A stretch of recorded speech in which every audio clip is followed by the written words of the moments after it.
Hello, and welcome to this episode of My Golden Life. I'm Lisa Neller, your host. And today I have a very special guest, and I'm excited to talk about this topic.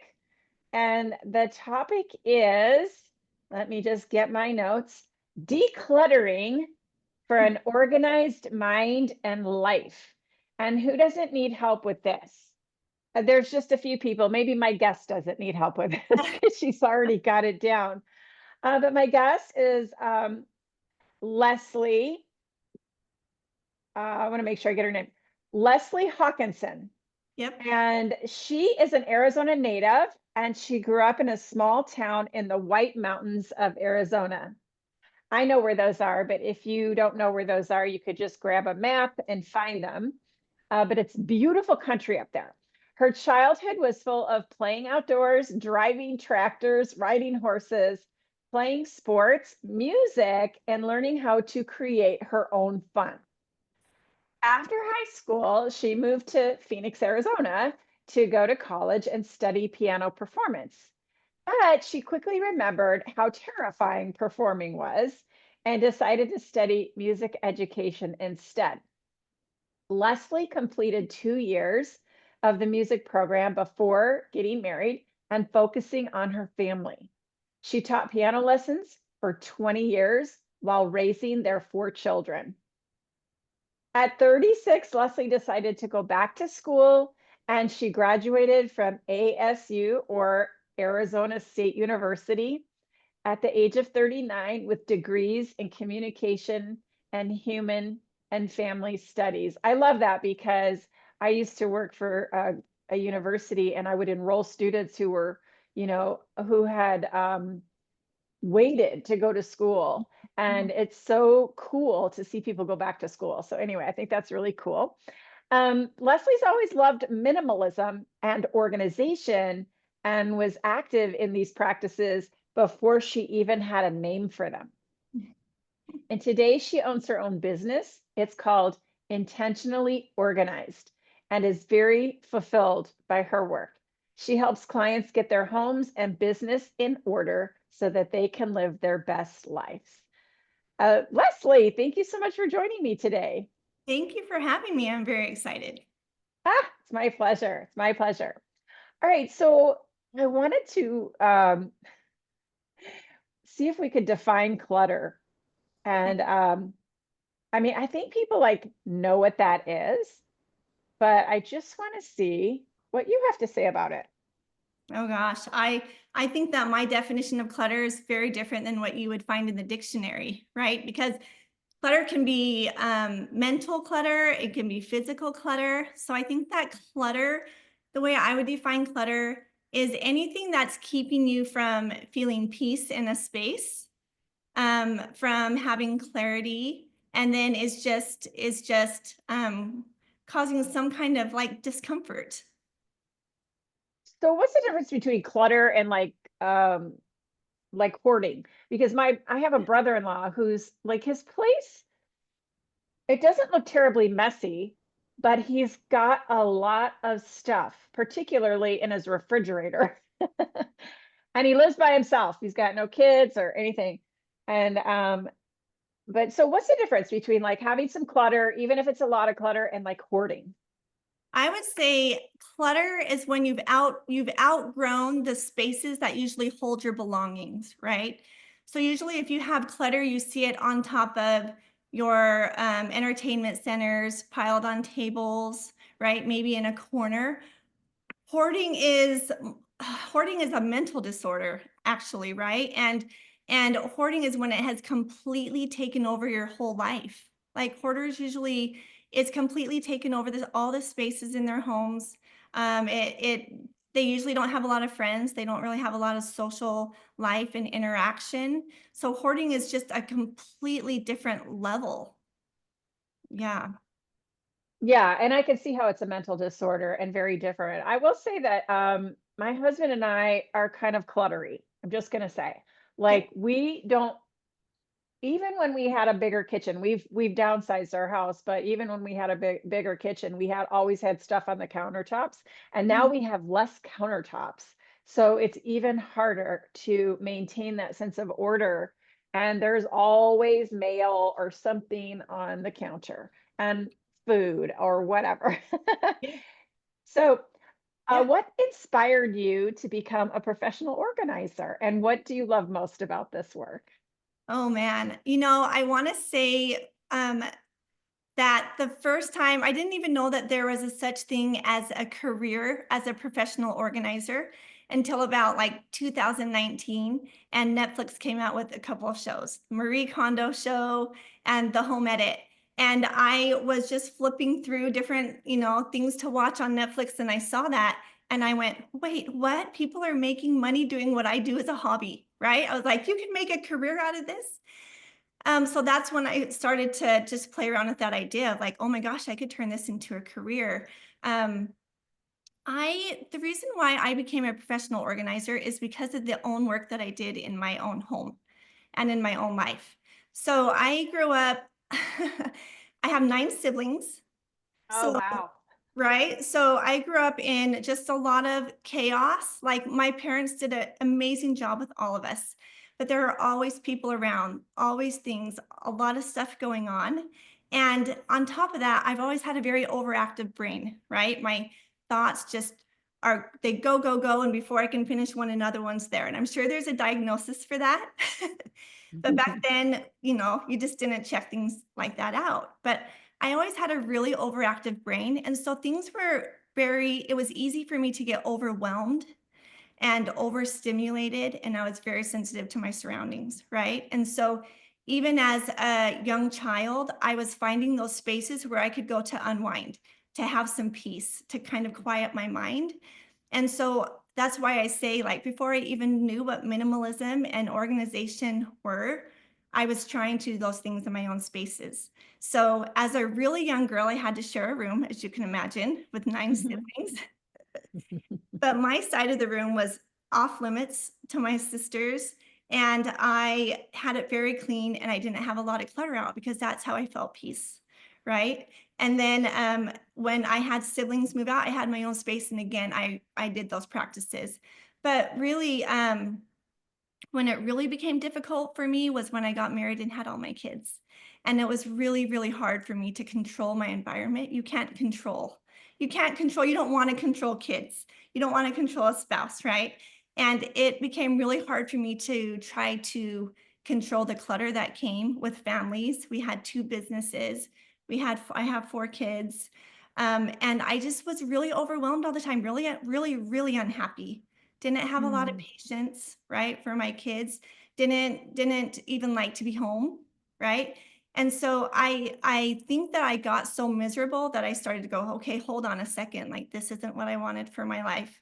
What can I do here?" And it's kind of funny and kind of embarrassing. I remember one day sitting down at my computer and typing into Google, like, "How to be happier at home." Like, literally. mm, How can I be happier at home? Like, what am I doing wrong?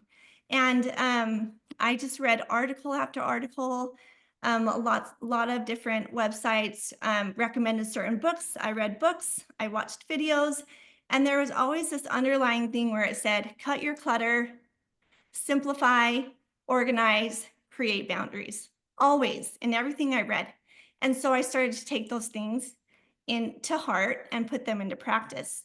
And it really did, like, it might sound a little bit exaggerating for me to say it changed my life, but it really changed my life in so many ways.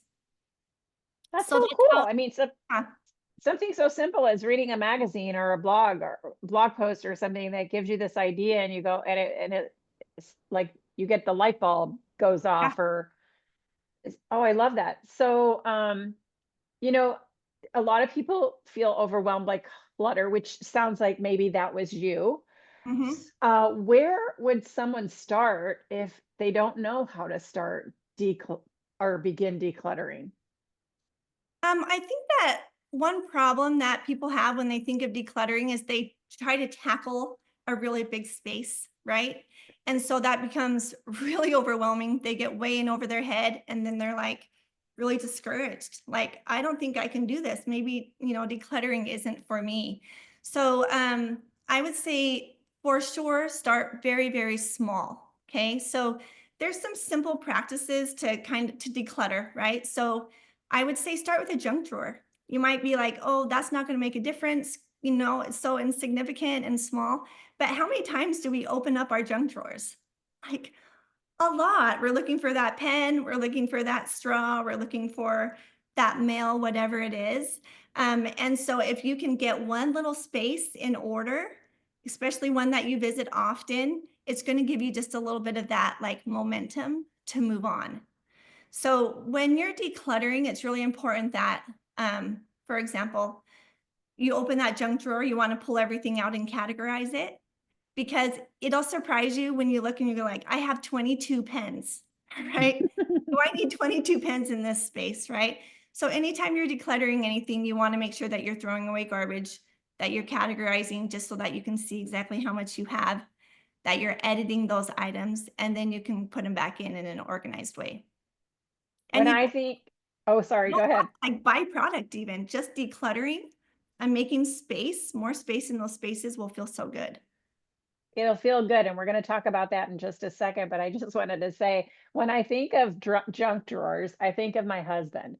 He I don't know what it is, but he can't throw anything away. This may be a boy thing or a male thing. I'm not sure. But I remember when we moved out of our house, I was so happy to clean out his junk drawer. And, I made him pick what he wanted to keep and throw away what he didn't need.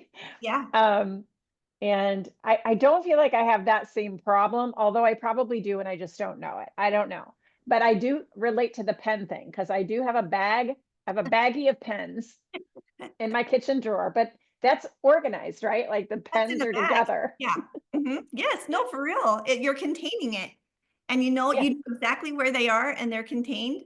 Yeah, it counts. Yeah. Yeah. And someone helped me clean my closet one time, and she took these baggies, these gallon-sized baggies, and she put all the napkins in there, and she organized the napkins, and it was like, oh, this is like genius to have something so simple work Yeah. so quickly. Mhm. So, how does clutter affect our mental and emotional well-being? So you said once you start cleaning up, once you start learning to organize, you'll feel better. So how do you feel better? How does the clutter affect us? I think a really easy way to give an example of this is I read this book and it was called Goodbye Things, and it's by a Japanese minimalist. If you're new to decluttering and minimalism, this is overkill. It'll totally like overwhelm you. Don't read this book. But one of the things that he talked about in there was the silent to-do list. Have you ever heard of that, Lisa? I have not. Okay. So the silent to-do list is when you are in your home, you're existing in your home, you're looking around, whatever, everything that you see in your home has a cost or a to do or requires some kind of care, right? So if I'm in this home, right, I'm looking at my entertainment center, I'm thinking about when was the last time I dusted that, right? I need to dust this. I need to fluff the pillows in here. Maybe I need to wash the dishes. Maybe there's a pile of laundry, right? And so as we're in our homes, everything that we're seeing is just mentally need to do this, need to do this, this needs to be cared for, that needs to be cared for, right? So um chores, those are unavoidable, right?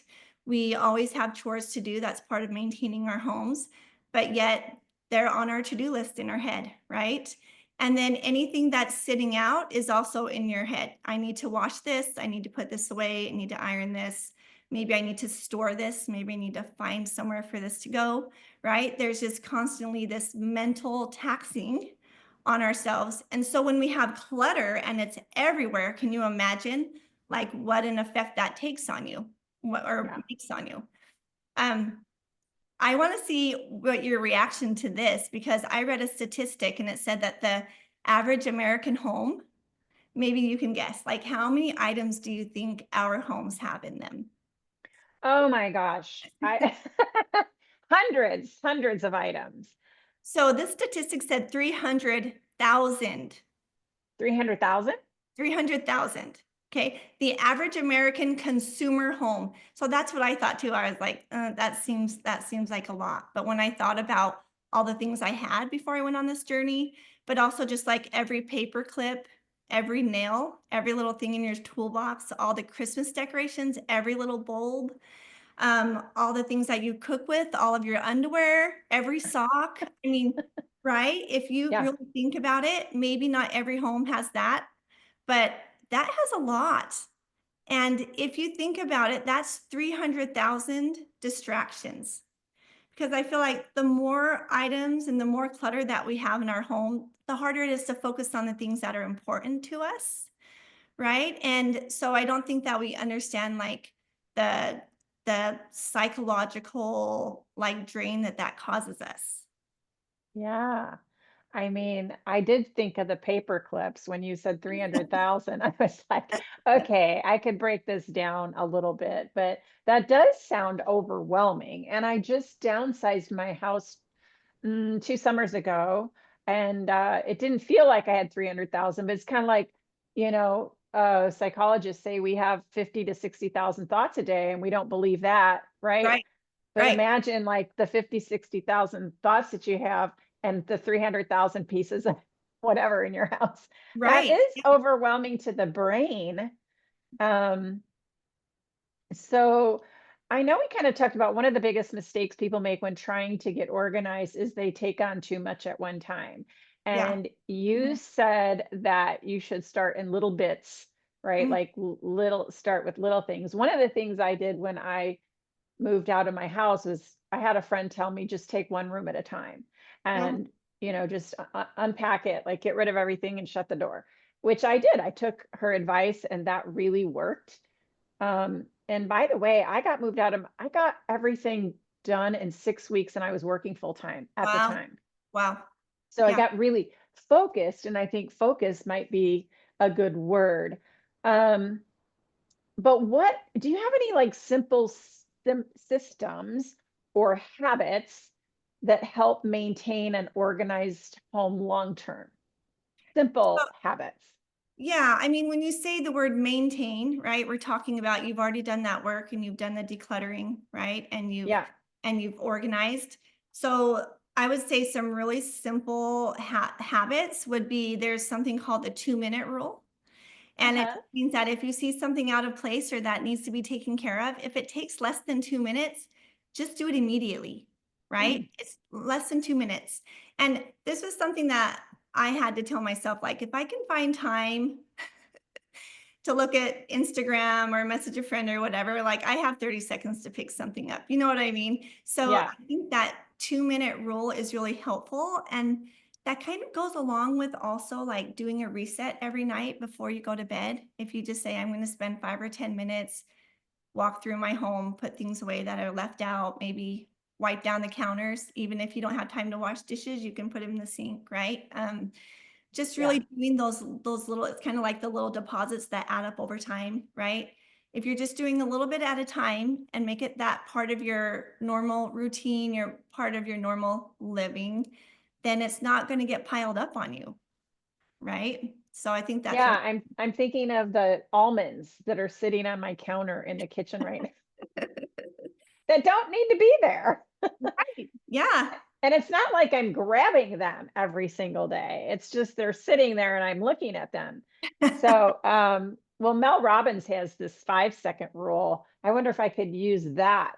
So I like the 2 minute thing because yes, of course, if you have time to scroll, you have time to put one thing away. So Yeah, that would be a great habit. yeah. Um, I think another thing that just came to mind, if you don't mind me saying this too, is yeah. I think it's really important that we're paying attention to how much stuff we're bringing in our home, right? So it's fine to buy and it's fine to have new things, but I think it's really helpful when you're having things coming in and out, right? So I have just a big hamper, laundry hamper that I put in my garage. So anytime like the kids outgrow something or I know we're not using it anymore, I just go in there and drop it right in that hamper. And when it's full, I Oh, take it to Goodwill, right? And then also that one in, one out rule. I love clothes. And so We all have clothes in our closets that we don't wear all the time, but we're keeping it because we just might need something and maybe we don't have enough that we love. So when Or I we think we're gonna lose the weight and then we think it'll fit us, you know? Yes, and if you wanna talk about my mean girl thoughts, we can talk about that. Um, but if you buy a new shirt and you're so excited and you love it, when you put it in your closet, just go through and take one out that you know you don't love, that you just have it in there for comfort or just in case, right? So that way we're maintaining it and not just bringing in and bringing in and bringing in, right? Well, that leads me to yeah, and that leads me to ask you, like, how does someone declutter when they feel emotionally attached to their stuff? Because there's some, I mean, we all have some things that we're attached to. And then I feel terrible for those people who were in the fires, had the fires and had their Oh, homes burned down yeah, because they lost everything. And yeah. talk about putting perspective in on your stuff, you Yeah, know. for sure. Yeah.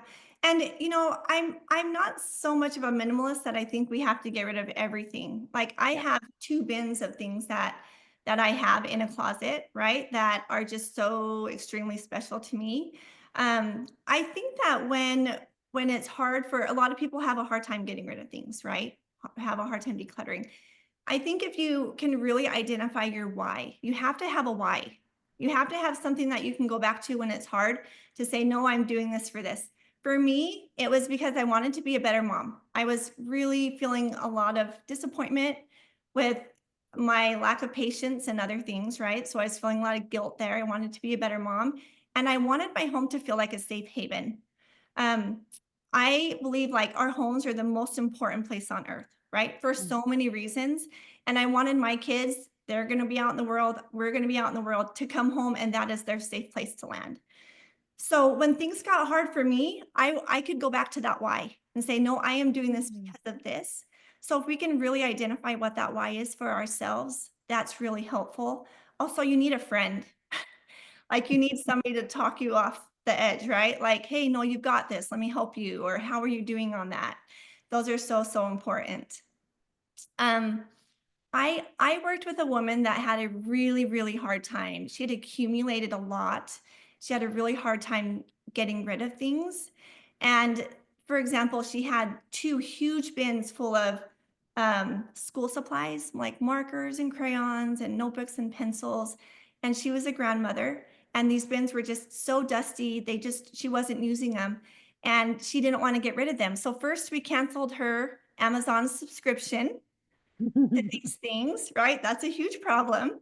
So that more wasn't coming in. But also, we were able to identify a cause. So we identified an elementary school that her grandkids went to, and I said, "Hey, how do you think about keeping just so much of it, but let's donate the rest to that school?" And she was excited about that. She had such a hard time letting go, but because she had somebody that she could benefit, other kids and her own grandkids, she was actually excited about that. So another thing is identifying a person, a cause, an organization, a school, something like that, that you feel like you're giving and benefiting somebody else is really helpful too. Mm. Yeah. I know. So when my husband and I love that, by the way. I love donating stuff to a special place. That is such a cool idea. When my husband and I were downsizing, I had 3 sets of china. I had the set that I got when I got married, Mhm. and then I had 2 sets that my from my grandmother. And one was French Limoges. I don't know if you know anything about that, but it was beautiful china, and I used it a lot for entertaining. And then I just decided to let go of it when Mhm. we decided to kind of get rid of everything and start over. It's kind of one of those things I semi regret is getting rid of that china. I did keep the gravy boat because I wanted one piece that Mhm. reminded me of my grandmother and that I actually, Yeah. yeah, Yes. I loved using that. But my heart goes out to those people who do, it's hard to get rid of it. So I'm trying to think of what would my why have been for that. And I think my why was like, I want to not have this attachment thing. Like I just think it's okay to let go and you'll live without it Yeah. somehow. Yeah, I think that a lot of people think that they have to have that item to have Hmm. that memory and to feel that love, right? They wanna, like, be able to see that thing or hold that thing, and that's where that loving memory came from, right? When really it's just the memory, it's that experience. And we store that in our hearts, right? Like we store that in our memories. Yeah. And so those memories aren't just going to go away. And unfortunately, a lot of people just say, I have to keep this because it was my grandmother's or whatever else. But then they're putting it in a bin and they're not even using it, right? So that's Yeah. what's sad to me. I love that you kept that gravy boat because you had that one thing and you could still use it and you could display it. So when Yeah. we're like making room in our homes, we also want to put those things out that bring us Yeah. joy, right? So you can have that gravy boat, but again, and if you have a really hard time, if you know something has to go, you know it does, but you have such a strong attachment to it, take a picture of it. You could even take a picture of it, right? I had one client, we took a picture of a lot of things and we made a book out of it. And so Oh, that's this cool. this loving memory book, and when she feels like she wants to have all those good thoughts, she just flips through that book, right? So just remember, you don't have to have that physical item, especially if you're not using it. You don't have to have those things to have that memory. We still have those memories. Oh, I love that. That's wonderful. All right. Any favorite tools, organization tools or techniques that make a big difference? Oh boy, there's a lot of tools, a lot of techniques. Um, if I'm thinking of like tools, I'm thinking physical tools. I love my label maker.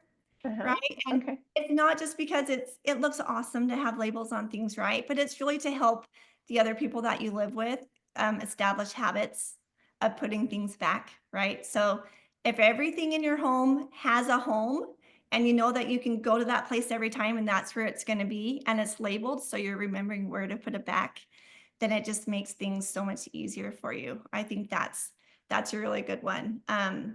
So like we used to have batteries in 3 different places. Now we just have it in one place, right? So we know exactly where to find that.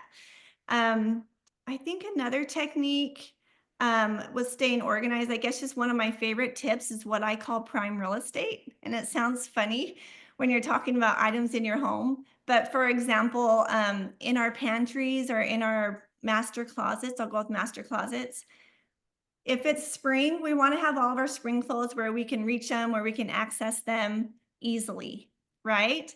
So we're using those spaces that are easy to access, where we can see everything, where we can get to it, put things away easy, just to make it easier on us. Our winter clothes go up high in bins, right? In the pantry, let's say snacks are the things that you get into most often, you want those right there where you can see it where you can see when you need to restock, where your kids can get to it easily, where we're not having to pull out stools all the time, right? Or if you're getting older and you don't want to bend over, like those things that we're getting into all the time need to be in those prime real estate locations, if that makes sense. It totally makes sense. Um, and I think I got this from your website actually. I bought a few baskets from Target or something to put in my pantry just to separate out some things. And Mhm, now I know like right where to look when I want those things. mhm. So well, Leslie, this has been so much fun. Let's talk about where people can find you and yeah, how they can connect with you. I think the easiest way is my website. If you go to intentionallyorganizedaz.com, it's really long, I know. It'll be in the show notes. That's okay. You can reach out to me there. It also has other contact information on it. And then also Instagram. Instagram is very visual. So I have a lot of projects on there. And that's intentionally.organized.az. Intentionally.organized.az on Instagram. Yep. Well, that is easy to find you. And I think, whoever's listening, go to her Instagram, Leslie Hawkinson's Instagram and her website. Now, do you work remotely at all or primarily just in the Phoenix area? No, I do. I have a Flagstaff job coming up actually in 2 weeks. So I'll be there for 2 days. I'm taking a big team with me, and we're doing 2 houses in Flagstaff. So I do travel, as well as valley-wide. Mhm. Okay. So, but you're pretty much in the state of Arizona, right? I am pretty much in the state of Arizona. I also do virtual, though. I can do consults, and it's more work for my client because they do the measuring for me and all of that. But then I can give them a list of things that they should buy and exactly how to put it together. I So. love that. I love that you can do that virtually. So wonderful. Well, Leslie, thank you so much for sharing your expertise with us today. I think it's going to be helpful for people. And sometimes just hearing like a podcast episode like this inspires somebody to make a little bit of a change.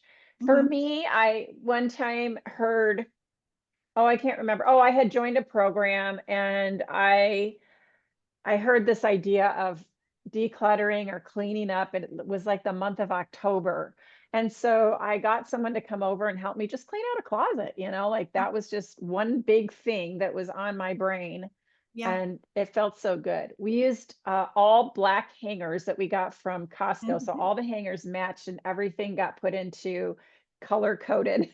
So the blue shirts were together, the I love pink it. shirts were together, all that. Yeah, I love it. And you know what? We want to feel good in our homes, right? And so it really does Yes. make a difference when we have things in order, for sure. Yes, our environment is important. So anyway, thank you so much for joining me, audience. Thank you so much for listening, and we'll see you next time on My Golden Life. Mhm. Thank you. Bye-bye.